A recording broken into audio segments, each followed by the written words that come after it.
Hi hello எல்லாம் எப்படி இருக்கீங்க? நல்லா இருக்கீங்களா? சாப்பிட்டீங்களா? நான் தான் உங்கள் சகுந்தலா எஸ்எஸ் குமார். எதுக்காக இந்த வீடியோங்கிறத நம்ம ஷார்ட்ஸில் போட்டிருந்தேன், கண்டிப்பாக பார்த்துருப்பீங்கன்னு நினைக்கிறேன். சரண்யா வர்ஷா சேனல் மேக்சிமம் வந்து எல்லாருக்குமே தெரிஞ்சிருக்குங்க. தெரியாத ஆள்களே இருந்திருக்க மாட்டாங்க. சரண்யா வர்ஷா சேனல் வந்து எல்லாருமே பார்க்குறீங்க. அந்த பொண்ணு வந்து ஒரு கை குழந்தைய வச்சுட்டு தான் கணவர் வந்து சப்போர்ட் இல்லாமல் அவ்வளோ கஷ்டப்பட்டுட்டு இருக்கு அந்த பொண்ணு. சரிங்களா? அதுக்கு வந்துட்டு நம்ம இளங்கோ காயத்ரி சேனல் அவங்க வந்து ஹெல்ப் பண்ணாங்க. அந்த பிரதர் போய் ஹெல்ப் பண்ணாங்க. கார்த்தி பிரதர் போய் ஹெல்ப் பண்ணிட்டு வந்தாங்க. அதுக்கு நீங்கள் என்ன சொன்னீங்க? அதாவது பேட் கமாண்ட் கொடுக்குறவங்கள மட்டும்தான் குறிப்பாக நான் பேசுகிறேன். அந்த பொண்ணுக்கு சப்போர்ட் பண்ணுறவங்கள யாரையும் நான் பேசலை. சரிங்களா? அவங்க போய் ஹெல்ப் பண்ணினதுக்கு என்னன்னு சொன்னீங்க? உங்களுக்கு கண்டென்ட் கிடைக்கல, வியூஸ் வரல, அதனால் போய் ஹெல்ப் பண்ணுறேன்னு சொல்கிறீங்க. ஏங்க யாருமே ஒரு மனிதாபிமானத்தில் போய் ஹெல்ப் பண்ணக்கூடாதா? நான் கேட்குறேன். ஒரு பொண்ணு கஷ்டப்பட்டுட்டு இருக்கும்போது ஒரு மனசாட்சி இல்லையா? மனிதாபிமானத்தோட யாரும் போய் ஹெல்ப் பண்ணக்கூடாதா? ஹெல்ப் பண்ணால் அப்படி பேசுகிறீங்க.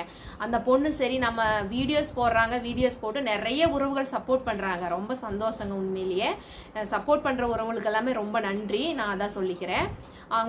அவங்க போய் வீடியோஸ் போட்டால் சில பேர் போய் பேட் கமெண்ட் கொடுக்குறீங்க, பாடி சேவிங் பண்ணுறீங்க, அப்புறம் நீ ஒல்லியாக இருக்கிற, அப்படி இருக்க, இப்படி இருக்க, அழகாக இருக்கிறவங்க தான் யூடியூப் சேனலுக்கு வரணும் அப்படின்னு சொல்லி யூடியூப்காரன் எதுவும் சொல்லலை இல்லைங்க. நீ அழகாக இருந்தா, நீ கருப்பாக இருந்தால் வரக்கூடாது. ஏன் என்னையே அப்படி தான் சொல்கிறீங்க? கருப்பாக இருக்கேன்னு சொல்கிறீங்க, உன்னோட பல்லு சந்து பல்லுன்னு சொல்கிறீங்க. இதுக்கெல்லாம் என்னங்க பண்ணுறது? ஒன்றும் பண்ண முடியாது. அழகாக இருக்கவங்க மட்டும்தான் யூடியூப்புக்கு வரணும்னு யூடியூப் சொல்லலை. நீங்கள் ஏன் அப்படி பண்ணுறீங்க? உங்களுக்கு பிடிச்சிருந்தா பாருங்கள், பிடிக்கலன்னா தள்ளி விட்டு போங்க. அதை விட்டுட்டு தேவையில்லாமல் யாரையும் வந்து பேட் கமாண்ட் கொடுத்து அவங்க மனசை கஷ்டப்படுத்தாதீங்க. ஒரு 4 செவுத்துக்குள்ளே நடக்கிறது வந்துங்க, அது அந்த பொண்ணுக்கு மட்டும்தான் தெரியும். வெளியிலிருந்து பார்க்குறவங்க எல்லாத்துக்குமே அது நல்லதாக தான் தெரியும். அதான் அவர் நல்லவர் அப்படின்னு சொல்லி எல்லாத்துக்குமே அதுதான் தெரியும். ஆனால் 4 செவுத்துக்குள்ளே குடும்பம் பண்ணிட்டு இருக்க அவங்க கணவர் எப்படிங்கிறது அது அந்த பொண்ணுக்கு மட்டும்தான் தெரியும். சரிங்களா? அதை விட்டுட்டு நீங்கள் அப்படி பயங்கரமாக கேரக்டரையெல்லாம் பற்றி பேசுகிறீங்க. ஏங்க கேரக்டரை பேசுகிறீங்க? அப்படி என்னங்க உங்கள் வீட்டில் அக்கா தங்கச்சியெல்லாம் இல்லையா? நான் கேட்குறது அதுதான்.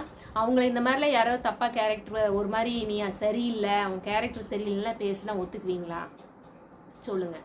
எதுக்கு இப்படி பேசணும்? உங்களுக்கு பிடிச்சிருந்தா பாருங்க, பிடிக்கலனா விட்டுருங்க. அந்த பொண்ணு வீடியோ போட்டு நம்ம வந்து ஏதாவது நம்ம குழந்தைய வந்து ஒன்று மட்டும் நல்லா தெரிஞ்சுக்கோங்க. வந்து உண்மையிலேயே வந்துட்டு அவங்க வந்து அவங்க இஷ்டம், கேரக்டர் சரியில்லை, நீ உன் இஷ்டப்படி பண்ணுற, அதனால தான் உன் புருஷன் உன்னை இதை அடிக்கிறான், துரத்தி விட்டுறாங்க அப்படிங்கிறத நீங்கள் சொல்கிறீங்க. ஆனால் வந்துட்டு அப்படி பண்ணி அதோட இஷ்டத்துக்கு இருக்கணும் அப்படின்னு நினச்சிருந்ததுன்னா அந்த பொண்ணு அந்த குழந்தைய எங்கே போனாலும் தூக்கிட்டு என் குழந்தைக்காக நான் வாழ்கிறேன்னு சொல்லிட்டு போகாது. சரிங்களா? அதை ஒன்று வந்து நீங்கள் புரிஞ்சுக்கோங்க. அப்படி வந்துட்டு குழந்தைய தூக்கிட்டு ஒவ்வொருத்த இடத்துலையா போயிட்டு எனக்கு ஹெல்ப் பண்ணுங்கள், என்னை மாதிரி கஷ்டப்படக்கூடாது, என் குழந்தை, என் பிள்ளை வந்து நல்ல முறையாக வரணும் அப்படிங்கிறதான் அந்த பொண்ணு விரும்புது. சரிங்களா? அப்படி தான் அந்த பொண்ணு எல்லா இடத்துலையுமே பார்க்குது. நான் தொடர்ந்து அந்த பொண்ணோட வீடியோஸ் பார்ப்பேன். அந்த பொண்ணுக்கு ஹெல்ப் பண்ணுறவங்களோட இதையும் நான் போய் பார்ப்பேன். சரிங்களா? அந்த குழந்தைக்காக மட்டும்தான் அது வாழ்ந்துட்டுருக்கு. அதனால் தயவு செஞ்சு நீங்கள் அந்த பொண்ணோட மனசை வந்து புண்படுத்துகிற மாதிரி பேசாதீங்க. உங்களால் முடிஞ்சால் ஹெல்ப் பண்ணுங்கள், இல்லைன்னா விட்டுருங்க. தயவு செஞ்சு சப்போர்ட் பண்ணிகிட்டு இருக்க உறவுகள் இன்னும் தொடர்ந்து அந்த பொண்ணுக்கு சப்போர்ட் பண்ணுங்கள். அந்த பொண்ணு அந்த குழந்தைய வந்து நல்லபடியாக வளர்த்து வரட்டும். ஒரு கை குழந்தைய வச்சுட்டு எந்த வேலைக்கும் போக முடியாதுங்க. அந்த பொண்ணு சாப்பாடு செஞ்சு சாப்பிட்றதே ஒரு பெரிய விஷயம்தான். இன்னொன்று என்ன தெரியுங்களா? பொண்ணுக்கு பொண்ணே எதிரின்னு சொல்லுவாங்களா? அந்த மாதிரி பெண்களே போய் அப்படி பேட் கமெண்ட் கொடுக்குறீங்க. நான் காலையிலாம் பார்த்தேன். ஒருத்தவங்க ஒரு சேனல்லேருந்து வந்து அவங்க எங்கள் வீட்டுக்கு வாங்கன்னு சொல்லி அது அவங்க தெரிஞ்சவங்களா என்னன்னு தெரியல. இப்போ அவங்க வீட்டில் தான் போய் அந்த பொண்ணு இருக்குது, அங்கேயும் வந்துட்டாளா, உங்கள் குடும்பம் நீ விளங்குன மாதிரி தான் அப்படின்னு சொல்லியிருக்கீங்க. ஒரு பொண்ணை வந்து ஒரு பொண்ணே கேவலமாக பேசுனா எப்படி? எதுக்கு இப்படி பேசுகிறீங்க? சொல்லுங்கள். அப்படி அந்த பொண்ணு என்ன பண்ணுச்சு?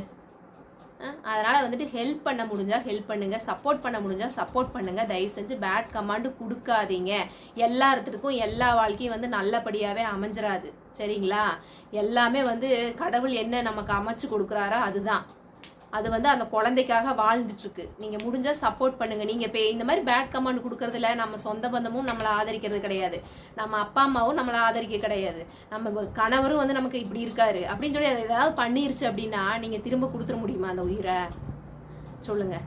அதனால் வந்துட்டு தயவு செஞ்சு பேட் கமெண்ட் கொடுக்காதீங்க, கஷ்டப்படுத்தாதீங்க, கஷ்டப்படுத்துகிற மாதிரி பேசாதீங்க. சரிங்களா? நான் வந்து கால் பண்ணி பேசியிருந்தேங்க. அந்த பொண்ணு வந்து இப்போ 2-3 மாதத்துக்கு முன்னாடி நான் பழனி வரேன்க்கா அப்படின்னு சொல்லியிருந்தது. அக்கா நான் உங்கள் வீட்டுக்கு வர்றேன், உங்கள் வீட்டில் வந்து இருக்க முடியுமா அப்படின்னு சொல்லி கேட்டிருந்தது. அப்போ அந்த பொண்ணுகிட்ட நான் சொன்னேன், என் வீட்டில் வந்து 1 நாள் 2 நாள் இருக்கலாமா, நான் வந்து சொந்த வீடு கிடையாது, உண்மையிலேயே எங்களுக்கு சொந்த வீடெல்லாம் கிடையாதுங்க. நாங்களும் வாடகை வீட்டில் தான் இருக்கோம். சரிங்களா? வாடகை வீடுங்கும் போது என்னென்ன பிரச்சனை வருங்கிறது வாடகை வீட்டில் இருக்கிறவங்களுக்கு எல்லாத்துக்குமே மேக்சிமம் தெரியும்.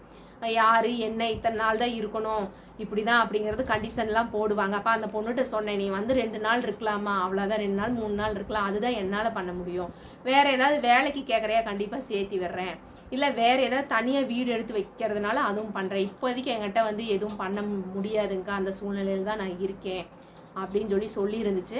நான் வந்து எனக்கு வந்து எங்களால் முடிஞ்சிருந்தா கண்டிப்பாக நான் அந்த பொண்ணுக்கு ஹெல்ப் பண்ணியிருப்பேன். எனக்கு வந்து அப்போ என் அம்மா இறந்த புதுசு வேறு, அம்மா இறந்த டைமிங் வேறு. எனக்கு என் அம்மா இருந்த டைமிங்கில் வந்துட்டு என்கிட்ட வந்து சுத்தமாக அமௌண்டெல்லாம் கிடையாது. நாங்களே ரொம்ப கஷ்டத்தில் தான் இருந்தோம். அதனால் வந்து என் வீட்டில் வேணால் இருமா, ஆனால் நான் வந்து உனக்கு ஒரு வீடு பார்த்து உனக்கு வச்சு ஹெல்ப் பண்ணுற அளவுக்கு என்கிட்ட அமௌண்ட்டு கிடையாது இப்போதைக்கு அப்படிங்கிறத நான் சொல்லியிருந்தேன். சரிங்கக்கா நான் வர்றேன் அப்படின்னு சொல்லியிருந்தது. பழனியில் வந்து ஏதோ ஒரு ஹாஸ்டலில் இருந்தேன்னு சொல்லிச்சு. அங்கேயும் வந்து அதுக்கு செட் ஆகலை, அதனால் போயிடுச்சுங்க. அதனால் வந்துட்டு யாரையுமே வந்து கஷ்டப்படுத்துகிற மாதிரி பேசாதீங்க, அதுக்காக தான் இந்த வீடியோ. ஓகேங்க, இந்த வீடியோ பிடிச்சிருந்தா லைக் பண்ணுங்கள், ஷேர் பண்ணுங்கள், கமெண்ட் பண்ணுங்கள். மறக்காமல் சப்ஸ்கிரைப் பண்ணி பக்கத்தில் இருக்க பெல் ஐக்கானை கிளிக் பண்ணிக்கோங்க. ஓகே, பாய்.